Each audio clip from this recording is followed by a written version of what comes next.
everyone, welcome back to my channel. So today's video is going to be a little bit of a chatty one. So I've gotten quite a few comments and questions recently asking me how social media has changed my luxury shopping habits and if it's influenced any of my purchases whatsoever.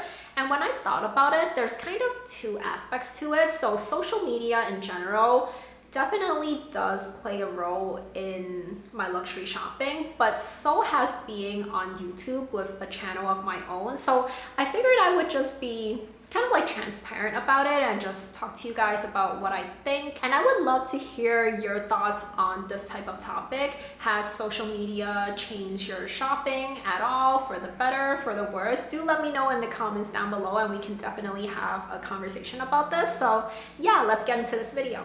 Now, when I sat down to really think about what influenced my shopping and my purchases, definitely I realized that a lot of my purchases have been influenced one way or another, not necessarily by social media though. So before I was watching a lot of YouTube videos and before I even had Instagram, which by the way, I didn't have Instagram before 2019, like mid 2019. So yeah, I was actually really late to getting Instagram. So even before I was spending a lot of time on these various social media platforms, I was influenced by ad campaigns, and purse forum was actually a big thing too. I remember there was a point a few years back when I was on purse forum quite a lot, and yeah, that was definitely a big influence on a lot of my purchases now that I think back on it.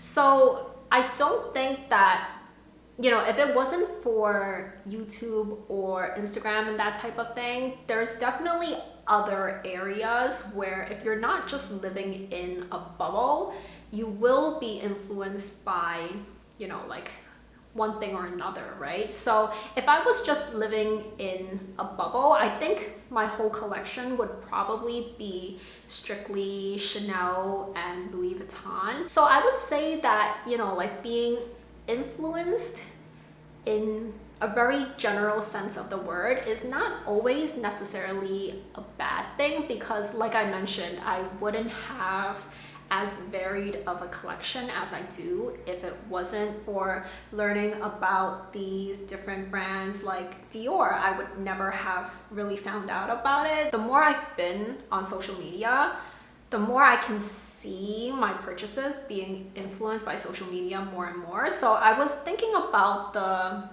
three luxury bags that I purchased last year, and two of the three were, I would say, influenced a decent amount for me to actually purchase them. One was the Louis Vuitton Nano Speedy and one was the Dior Book Tote.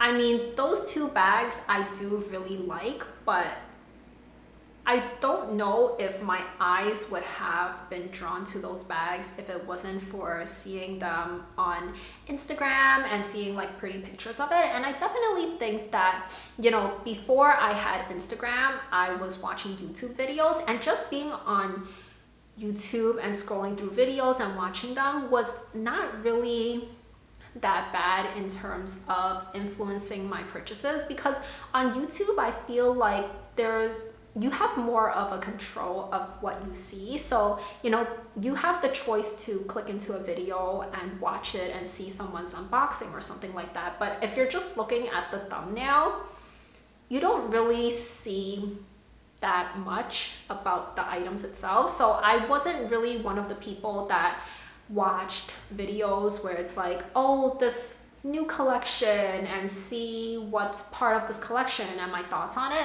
I wasn't one of those people that watched those types of videos. So I think, you know, if someone were to watch a lot of those videos, then it definitely could make them want more and more items. But I think since I've been on Instagram, when I thought about it, it's so much easier to just scroll through Instagram, and if you're seeing picture after picture of this really pretty bag, then eventually it does kind of click in your head that, oh, I want this bag. And then I thought, well, within the luxury space on social media specifically, what had the most negative impact on me personally.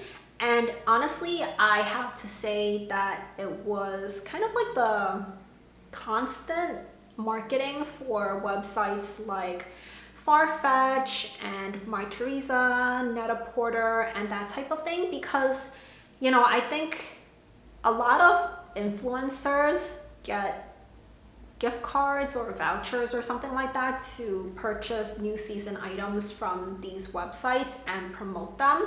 And I think that, you know, it was good at one point because I was introduced to these websites that if you can get something on discount from those websites, it is better than ordering from Saks Fifth Avenue or Neiman Marcus or that type of thing, because I've noticed that like a lot of those like US department stores, they don't really offer discounts off of designer items. There'll be the type of promotion where you buy the item for full price and they'll give you back at most like a couple $100 to use towards a future purchase.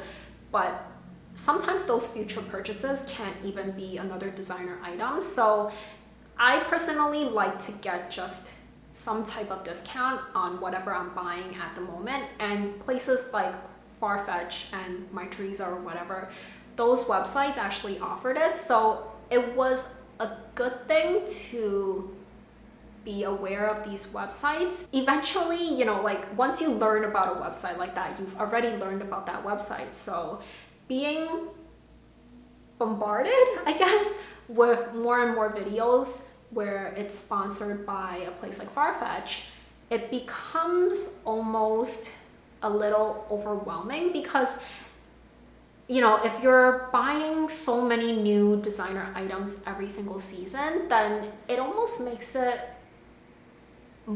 shifting towards fast fashion territory. Even a brand like Chanel is sort of moving towards being associated with fast fashion a little bit. Now, you might think that I'm totally crazy for this, but hear me out first. So there is kind of this controversy, I would say, going around recently where resellers are buying up all of these so-called hard to find Chanel bags and then marking them up by $2,000 or even more outrageous numbers than that, and then just reselling them. So for instance, I think this really angered a lot of people recently because there were a few bags that were part of the 21P collection. So there was that caramel colored bag, and I think there was the silver and gold one.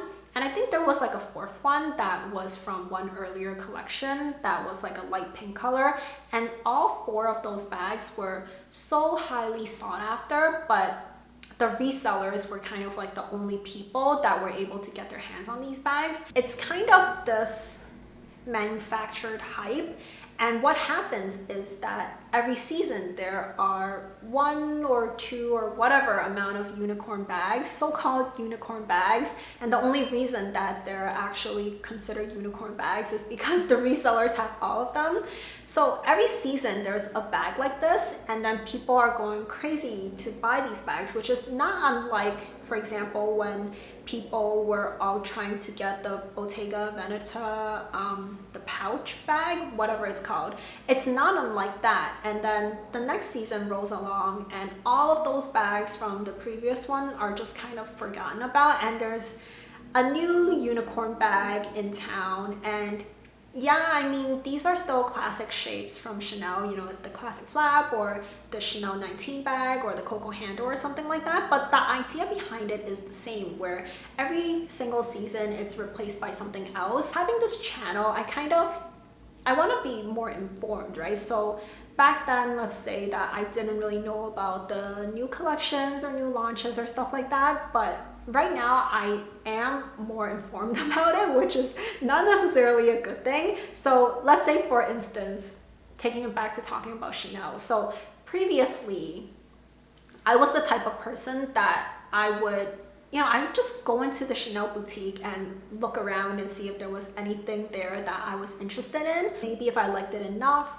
I would buy it on the spot, or I would go home, ponder it a little bit, and then go back a few weeks later to purchase it.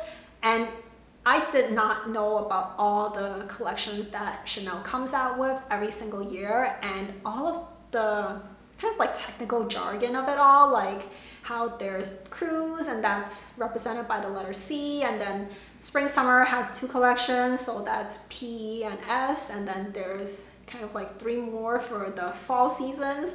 I was never aware of all of those different collections, and I think the general population also isn't aware of it. So yeah, that was how I was previously. I would just go into the store and take a look at what was there and then maybe buy something, maybe not.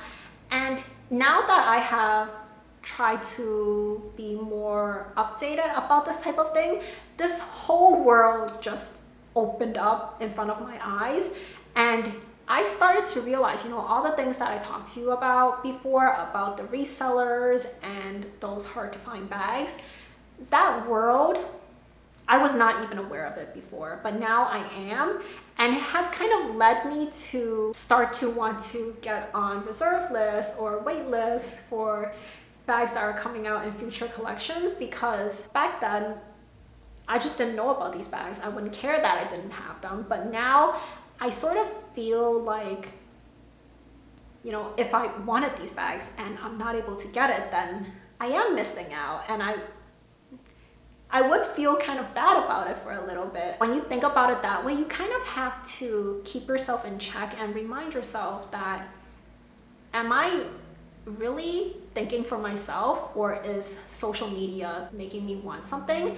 And that's something that I definitely have to remind myself more and more, especially now that I have my own YouTube channel. It's easy when you have your own channel to make content by just unboxing things every single video. I mean, you know, think about it. It's easy. You buy something and you just take it out of the box, except you're filming a video with it. So that is totally very simple content to make, in my opinion at least. You know, it's like when I think about, for example, my dupes videos, those are much harder videos to make because it requires research and that type of thing. I wouldn't be true to myself if I did so many unboxing videos, and I also can't afford to do so many unboxing videos because I don't want to be someone who just unboxes and returns things right afterwards. I mean, if there's a legitimate reason for me to have to return something, then yes, of course, I'm not going to keep it just because I don't want to return it. But yeah, I don't want to be the type of person that's like unboxing so many things all at once. But I know a lot of people enjoy watching collection videos, and I also enjoy watching collection videos. You know, it's nice to see all these pretty things. And when I was watching collection videos, I never felt the urge to really add a bunch of stuff to my own personal collection. But because I know that people like watching unboxing videos, you know, I would look at the stuff that I have and I would think, well, I can't do, let's say for instance, I can't do a Dior collection video. I just don't own enough from Dior to justify making a collection video. I would have to wait till I buy more first. And that's kind of not a good mindset to have whatsoever, because in that case, I wouldn't be buying because I actually want it. I would be buying just so I could create a bunch of content from it. You know, if you think about it, you can have the unboxing video and then you could do a review video, maybe some comparison videos, throw that into a collection video. So yeah, I kind of have to keep reminding myself that what I'm buying is actually something that I want and it's not for the purpose of making content. I definitely don't want to end on the side where I'm taking it too far with this negative influence, because I do see it from both sides. You know, I am a person who is viewing social media and getting influenced by it in one way or another, and then on the other side, I am maybe contributing to it myself. So yeah, it's been something that is kind of weighing on me. So I do want to just get my thoughts out there, especially since some of you guys have asked about how social media has influenced me as a person and my shopping and everything. So yeah, I hope you guys enjoyed this video. Maybe you started to think about some of these things yourself. Let me know any comments or any thoughts you have about the topics that I discussed in this video today. And if you like this video, if you're interested in luxury content, do consider subscribing to my channel if you haven't already, and I'll leave 2 videos for you to watch next. So I'll see you very soon. Bye for now.